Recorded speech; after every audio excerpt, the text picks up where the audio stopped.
Merhaba arkadaşlar, ben Fikret. Bugün size araçlarınızda bilinmeyen aygıt hatasını nasıl çözebileceğinizi göstereceğim.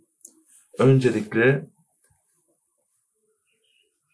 internetten şurada görmüş olduğunuz ASUS Partition Master Suite adlı yazılımı indirmeniz gerekiyor. Ve bunun ücretsiz versiyonu işimize yarayacak. Ben açıklamada linkini koyacağım.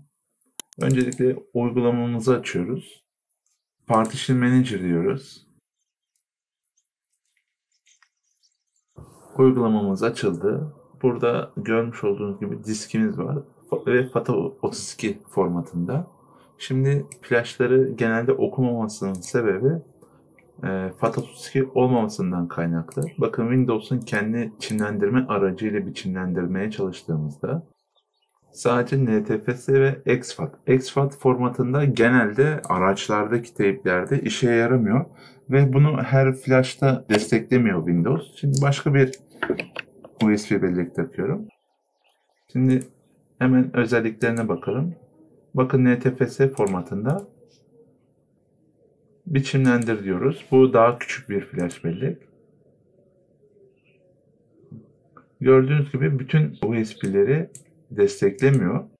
Yalnız yazılımımızı kullanırsak şu anda ESFAT ücretsiz olarak etkinleştirmemize gerek yok. Ücretsiz kısmında bu desteği sunuyor.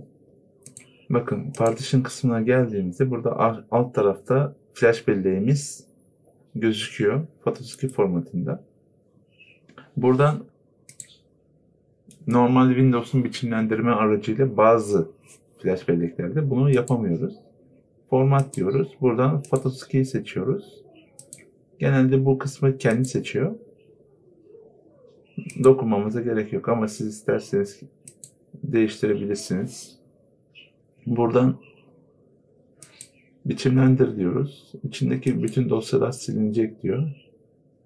Bu kısmı alıyor ve happy diyoruz. Flash belleğimizi biçimlendiriyor. İşlemimiz tamamlandı. Bundan sonra MP3'lerimizi atıp